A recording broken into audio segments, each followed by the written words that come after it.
The storm rolled in fast over the New Mexico plains, swallowing the horizon in a curtain of white. The wind howled like 1,000 wolves, driving the snow sideways, and stealing the warmth from anything foolish enough to linger outside. A single rider battled the storm, his coat stiff with frost, his horse trembling beneath him. His name was Colt Merrick. A drifter, a cowboy without a home, chasing work and shelter wherever the sun rose. He had faced many storms before, but this one was different. This storm wanted blood. The snow stung his face, and every breath burned his lungs. The wind tore at his hat until it flew away, lost forever to the blizzard. Colt's horse stumbled, neighing in pain, then collapsed into the snow. Colt cursed under his breath, rubbing the animal's neck. "Easy, boy, easy." But it was no use. The horse's chest no longer rose. He was gone. Colt looked around, nothing but endless white, the world erased. "Damn," he whispered, clutching his coat tighter. "If I don't find shelter soon, I'll be next." He trudged forward, boots sinking deep into the snow, each step heavier than the last. His fingers had gone numb. His lips cracked. Hours passed, or maybe minutes, he couldn't tell. Just when the darkness in his mind began to whisper that it would be easier to lie down and sleep forever, he saw it, a faint light flickering through the storm. Hope. He stumbled toward it, slipping and crawling, until at last he reached a small wooden cabin nestled against a line of frozen pines. Smoke curled weakly from the chimney. He knocked once, then again, louder. "Hello? Anyone in there?" No answer. He turned the handle, unlocked. The door creaked open, releasing a wave of warmth and the crackle of a fire. Colt stepped inside, collapsing near the hearth. The room smelled of pine wood and smoke. And something else. Something wild. His eyes adjusted slowly to the dim light. That's when he saw her. Standing across the room, wrapped in a fur blanket, was a woman, tall, striking. Her black hair long and braided. Her skin bronzed by the desert sun. Her eyes were sharp, glowing like embers in the firelight. She held a hunting knife at her side, steady and sure. "Who are you?" she demanded, her voice low and cold as the snow outside. Colt raised his hands slowly. "Easy there, ma'am. Name's Colt Merrick.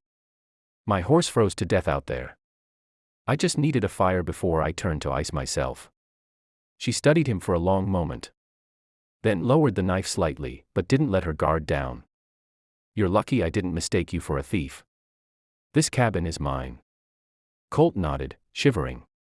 "Then I owe you my life. I'll be gone by morning." The woman didn't answer. She turned back to the fire, her silhouette outlined by its glow. "You'll be gone when the storm stops," she said finally.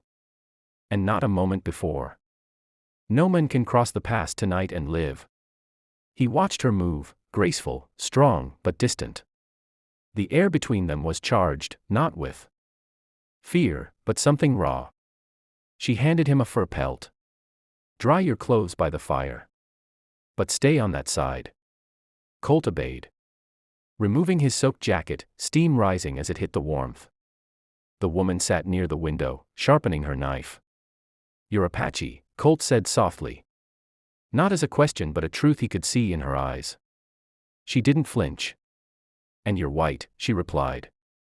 "Out here, neither of us has much company." Colt smiled faintly.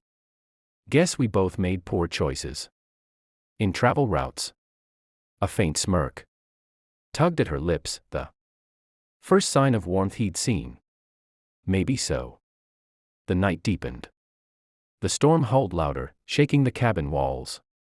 Colt's exhaustion weighed heavy, but he fought to stay awake. "You got a name?" he asked. The woman paused. "Taya." "Pretty," he murmured. "Means something." "It means perfect in my tongue," she said, eyes narrowing. "But don't think it makes me soft." Colt chuckled, voice raspy. "Didn't think so, Taya." For a while they sat in silence, just the fire crackling and the wind screaming. Then, suddenly, the window burst open, flinging snow across the room. Taya leapt to her feet, slamming it shut and dropping the bar across it. "It's getting worse," she muttered. "The spirits are angry tonight." Colt shivered violently, his teeth chattering. "You got any more blankets?" She glanced toward the bed, a single thick buffalo hide spread large enough for two. "Just that one," she said, then turned away. "I'll take the floor." "No," Colt protested weakly. "I ain't taking your bed." She looked at him, her face unreadable. "You will freeze before dawn if you don't share it." "I'll manage," he insisted. Stubborn pride in his voice. She walked over, eyes burning. "You don't understand, cowboy. Out here, pride kills faster than bullets." She stepped closer, the firelight flickering across her skin.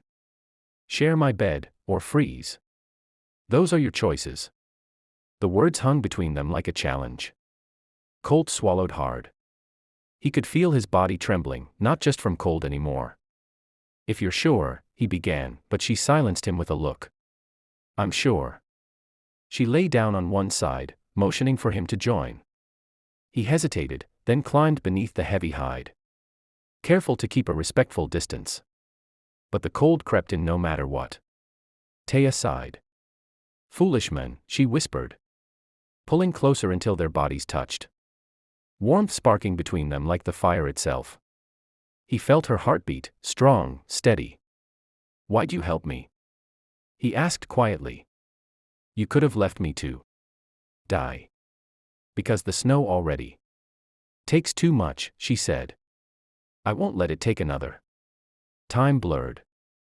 The storm outside raged like a monster, but inside the cabin, two strangers found something neither expected: comfort. Taya told him about her tribe, driven from their lands. Her family lost to settlers and sickness. "I stayed," she said softly, "because this is still my home. Even if the world forgets." Colt listened, his chest tight. "You're stronger than anyone I ever met." She turned toward him, eyes glistening. "Strength is not a choice. It's what's left when there's nothing else." He reached out, brushing a tear from her cheek. "Then I reckon you've got more left than most." Her breath caught. And for a heartbeat, the storm outside was silent. Morning came with a pale gray light. The blizzard had eased, leaving the world buried and still. Colt woke to find Taya already up, feeding the fire. For a moment, he just watched her, the way she moved, the quiet strength in every motion. "Storm's done," he said softly. She nodded. "The world looks clean again. But nothing ever truly is." He stood, pulling on his coat. "Guess I owe you more than I can repay." Taya looked up, meeting his eyes. "You owe me nothing. You lived. That's enough." He smiled faintly. "Still, I'd like to pay back a kindness. Maybe bring supplies when the thaw comes." She studied him for a long moment. "You won't find this place again once you leave. The forest hides what it wants to keep. Then maybe it means to keep you," he said quietly. She turned away, but he saw the faintest smile touch her lips. "Go, cowboy. Before the snow decides otherwise." He stepped toward the door, then paused. "Taya," he said. "That night, you saved me. But it felt like more than that." She didn't answer. Her eyes flickered with something deep, unspoken. "Maybe," she whispered. "Maybe we both were saved." And then he was gone, disappearing into the white silence, leaving behind only his footprints and the memory of a night neither would forget. Weeks passed. The plains began to thaw, the rivers running wild again. Colt rode south. But he couldn't shake the image of the woman in the cabin, fierce, beautiful, untamed as the land itself. Every campfire reminded him of her voice. Every wind that touched his face carried her name. And sometimes, late at night, he swore he could hear her whisper in the wind, "Share my bed." Or freeze. It wasn't a command anymore. It was a promise, one of warmth, of survival, of something greater than the cold world around them. Maybe someday, he thought, he'd find that cabin again. Or maybe it would find him. But one thing was certain. He would never forget the Apache woman who taught him that sometimes warmth isn't just fire. It's the courage to open your heart when the world outside is nothing but storm. Outro, motivational ending to encourage subscription. And that, my friends, was the story of Share My Bed or Freeze. The Apache woman's demand to the lonely cowboy on a snowbound night. A story of survival, strength, and the power of connection even when the world seems frozen against us.